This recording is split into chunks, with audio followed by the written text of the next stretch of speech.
sakit. Kita harus mengganti sistem pemerintahan ini. Kita yang harus berjuang. Welcome back.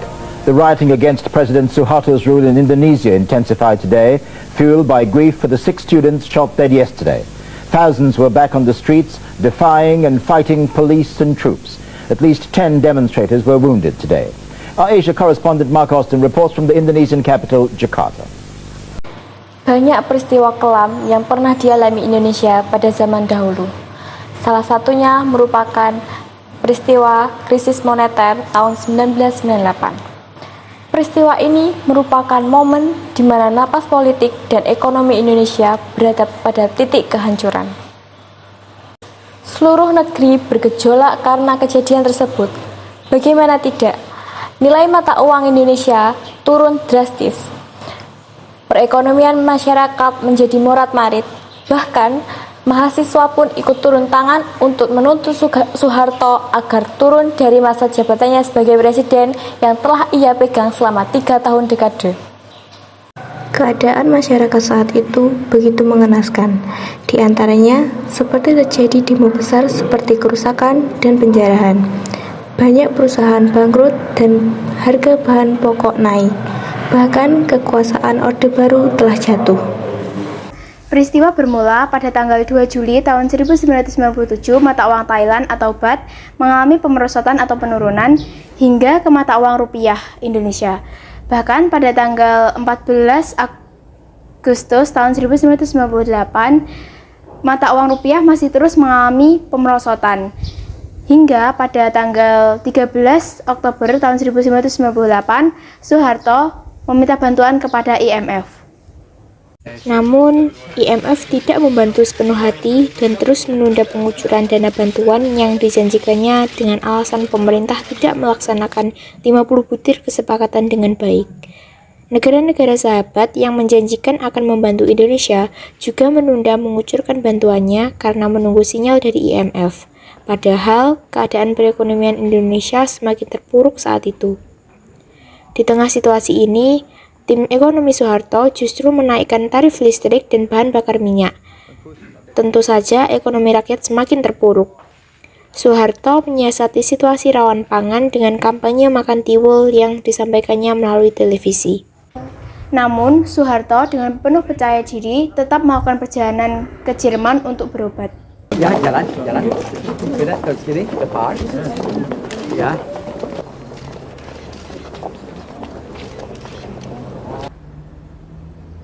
Peristiwa mulai memanas ketika tanggal 3 Mei 1998, di mana mahasiswa mulai bergerak melawan Orde Baru. Bahkan, terhitung sejak tahun 1971 hingga 1998, mereka tak henti-hentinya melakukan aksi-aksi penggulingan terhadap Soeharto. Pada tanggal 4 Mei 1998, terjadi perebutan 750 hektar tanah petani oleh Soeharto, sebab akan dibangun berbagai proyek peternakan dan pertanian sehingga petani dilarang menggarap kebun dan dipaksa untuk menanam rumput gajah untuk pangan peternakan. Seseorang bernama Haji Dodo atau seorang petani berani melawan dan tetap menanami kebunnya harus berurusan dengan aparat yang akhirnya memenggal pergelangan tangannya. Tanggal 6 Mei 1998 terjadi penculikan aktivis 1997 atau 1998, proses penghilangan secara paksa atau penculikan terhadap aktivis pro-demokrasi yang terjadi menjelang pemilu 1997 dan SU-MPR 1998. Pada tanggal 9 Mei 1998, salah satu elemen mahasiswa yang seringkali bentrok dengan aparat bernama Forkot atau Forum Kota berani menghadapi panser dan meriam air aparat dengan hanya bersenjatakan tongkat bendera batu dan molotov.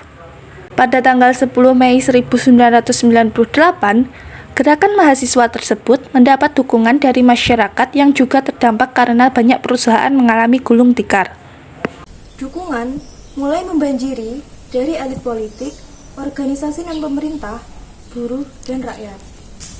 Di gedung MPR pun mulai diduduki oleh mahasiswa, orang berdatangan dan menyumbang apapun yang dapat disumbangkan.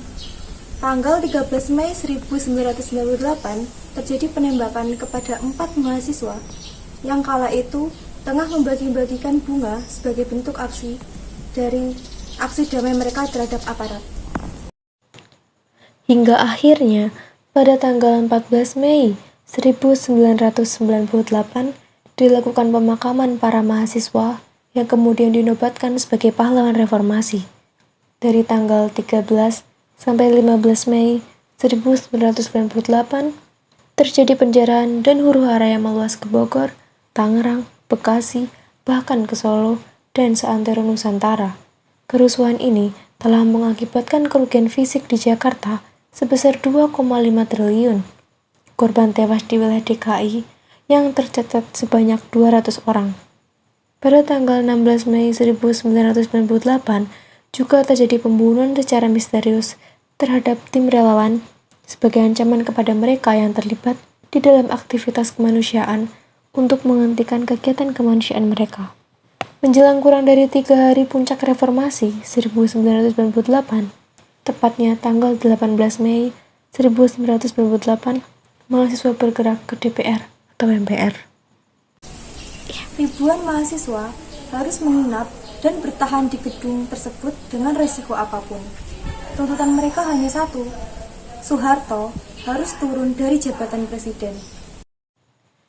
Akhirnya, di Hari Kebangkitan Nasional tepatnya tanggal 20 Mei 1998, Pengadilan Negeri Jakarta Utara melangsungkan sidang terhadap 6 orang yang dinyatakan bersalah dan kemudian ditangkap saat berlangsungnya Kongres Rakyat Indonesia yang bermaksud memilih secara simbolik Presiden versi rakyat pada 10 Maret 1998. Hingga pada akhirnya, puncak reformasi 1998, yakni pada tanggal 21 Mei 1998, saat dimana tumbangnya Orde Baru, Soeharto mengumumkan mundur sebagai presiden.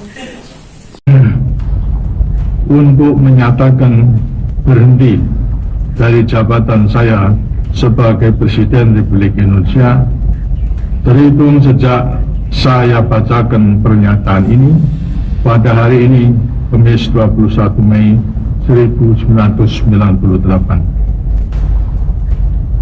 Pernyataan saya berhenti dari jabatan sebagai Presiden Republik Indonesia saya sampaikan di hadapan saudara-saudara pimpinan Dewan Perwakilan Rakyat Republik Indonesia yang juga adalah pimpinan Majelis Permusuhan Rakyat pagi ini pada